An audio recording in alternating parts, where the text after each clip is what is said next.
Hello, readers and viewers of the IACL blog. I'm Liz Hicks, an assistant editor with the IACL blog. The IACL blog is an online platform committed to promoting scholarship, debate, and discussion on constitutional law. I'm really honoured to be speaking today with Professor Joel Colón Ríos of the University of Wellington to discuss his recent book, Constituent Power in the Law. Joel is joining me today from Wellington. So hello, Joel. So first of all, congratulations on a great book. Thanks very much. So to start, tell us a little bit about the book.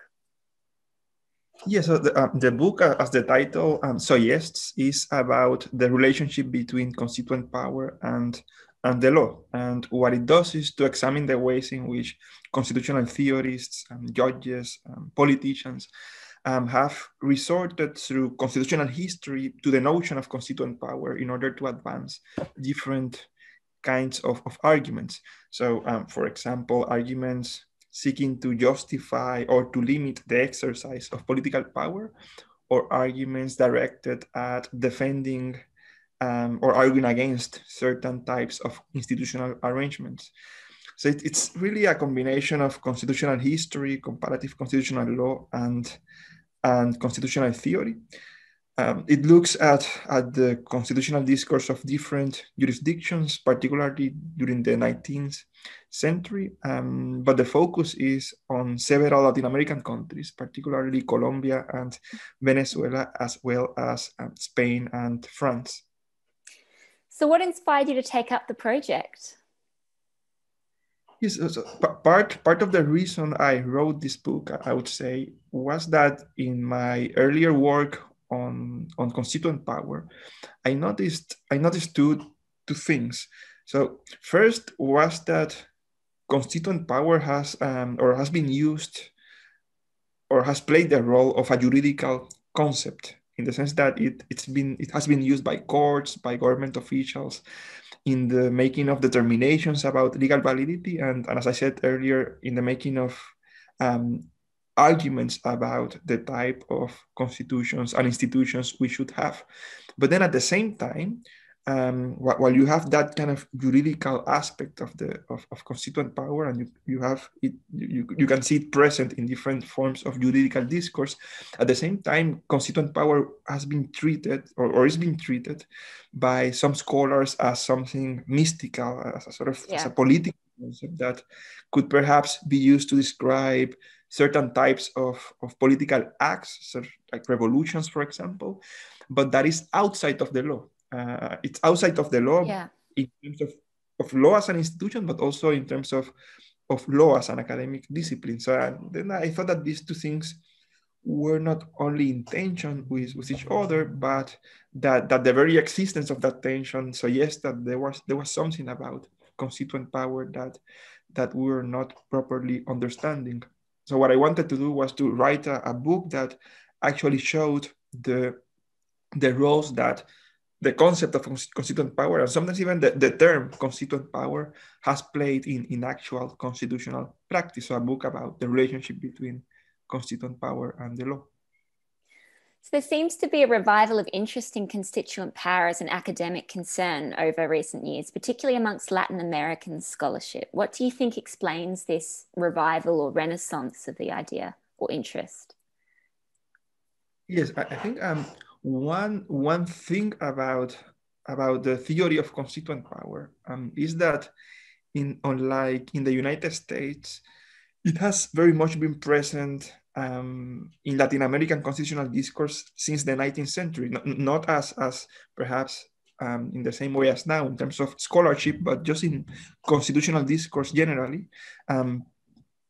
It's a concept that has been just part of the language of politics and of the language of constitutional law. And I think this has to do with the frequency with which constitutions have been replaced and reformed in Latin American countries. So politicians and citizens are used to hear about constituent assemblies, constituent processes, and so on. But as you say, in the last few years, there has been an explosion of academic works, both in comparative constitutional law, but also in political theory, for example, that engage in some ways with the concept of constituent power.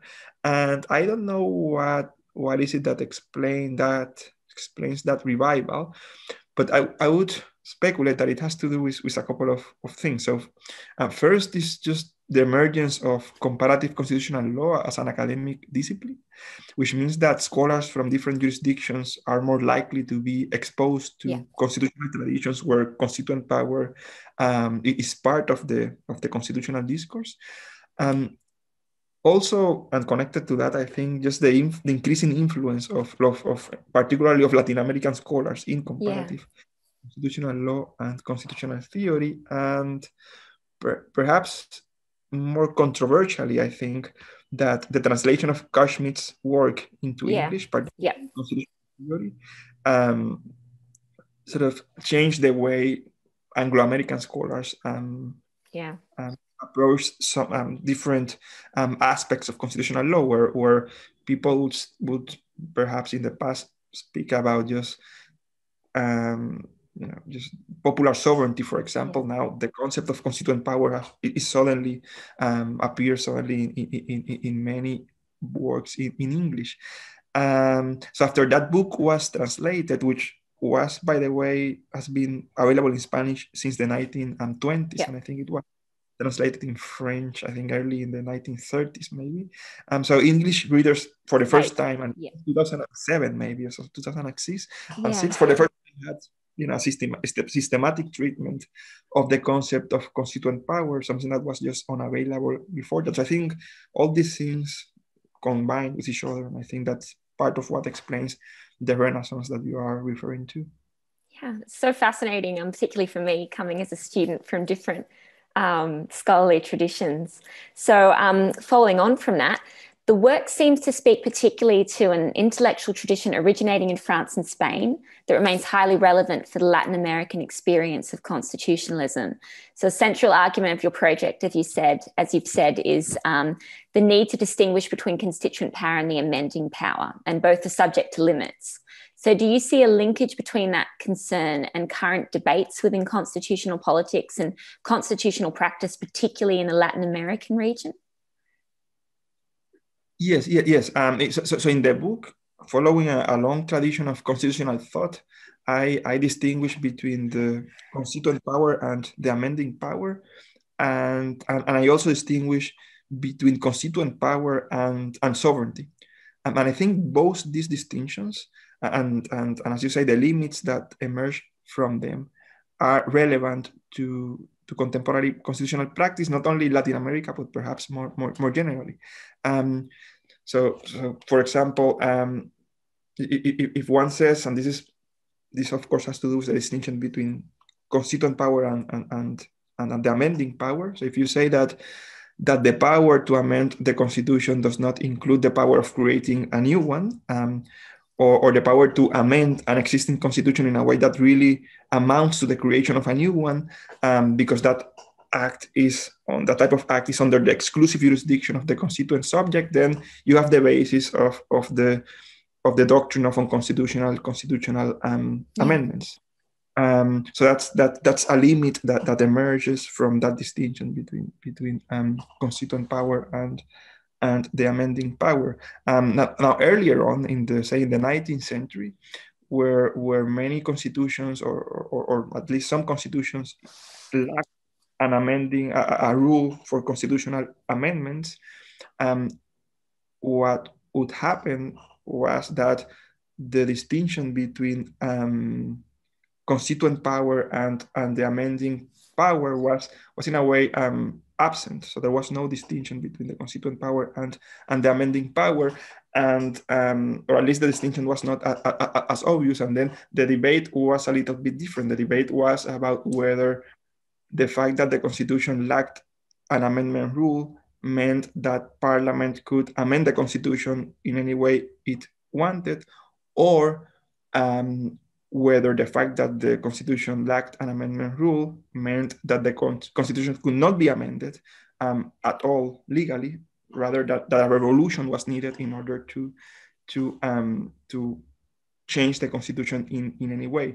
And what was interesting in that debate that took place both in France and Spain during the 19th century was that those who rejected the theory of constituent power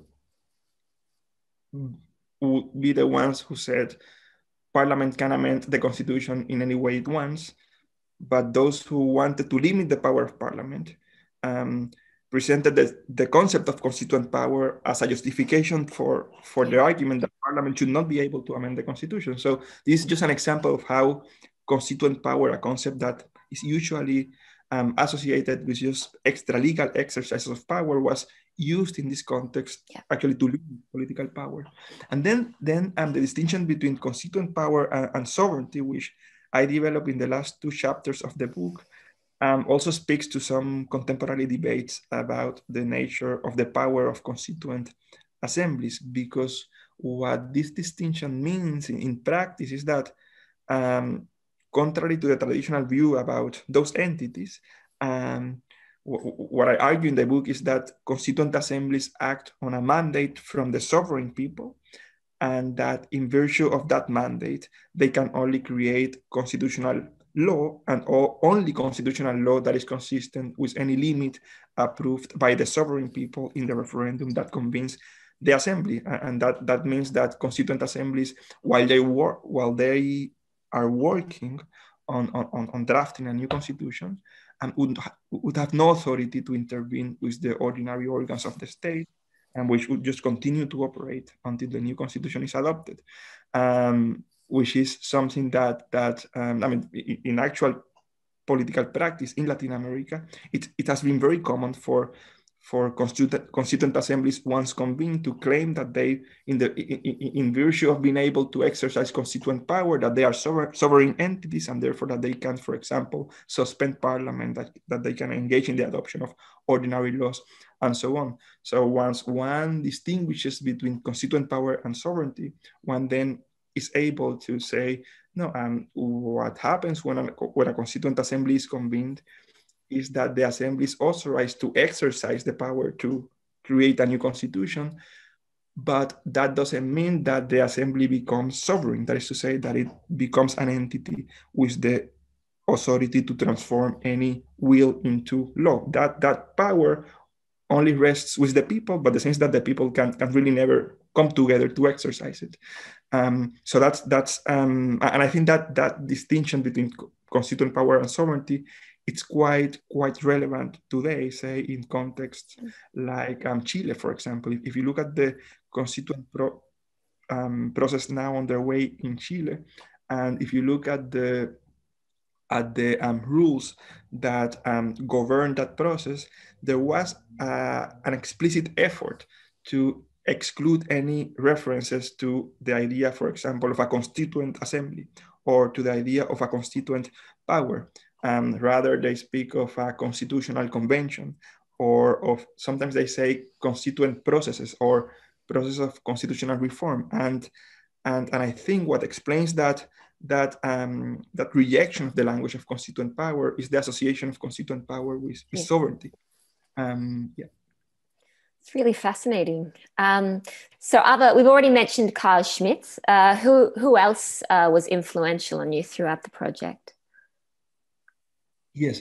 So one author whose work I was very present during the writing of the book, and whose work I, in a way, rediscovered, was Rousseau.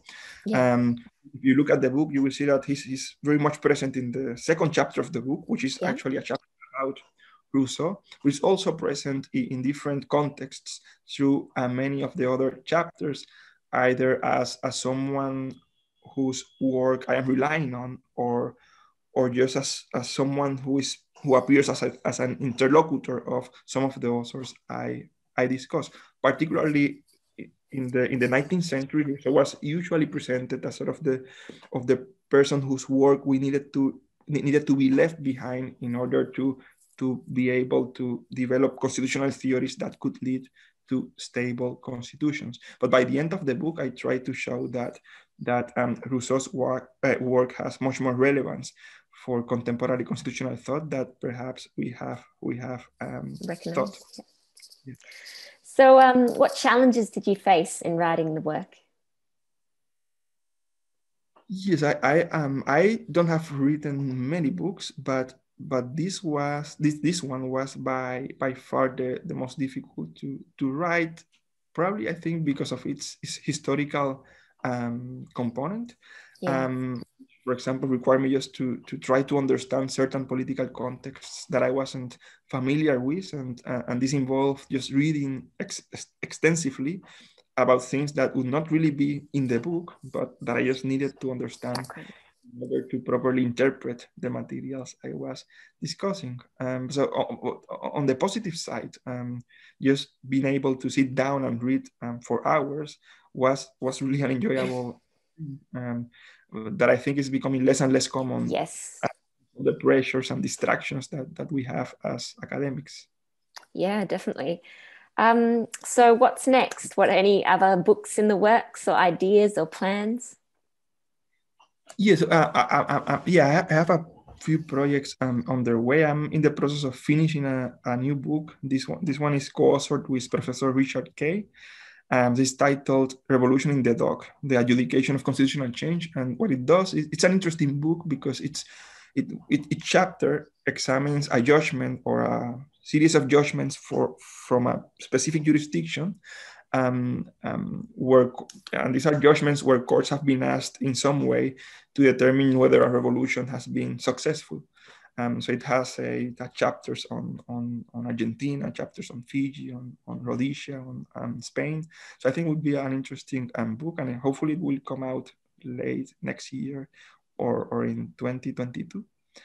I'm also beginning the research on a new book, which I have tentatively titled Law and the Common Good, which in a way follows a similar approach to constituent power and the law, because it is really about the role that the concept of the common good has played in judgments and in lawmaking more generally. And I also have a smaller book on populist constitutional theory that I hope to finish next year. But I mean, these are my plans, of course. So maybe let's see what happens, but this is what I'm trying to do. They all sound like fascinating projects and definitely ones that I'll be looking out for. And hopefully we can have you back again for a video interview soon on those works. So thank you for coming today to speak with us. Constituent Power and the Law is out with the Constitutional Theory series published by Oxford University Press. You can find more details on the Oxford University Press website, as well as on Joelle's page on the University of Wellington website. If you recently published a book on constitutional law and would like to be featured in a future author's interview, you can contact us at iacl.blogeditor@gmail.com. For regular updates on our posts, follow us on Twitter or subscribe to our mailing list. Thank you and goodbye. Thanks very much.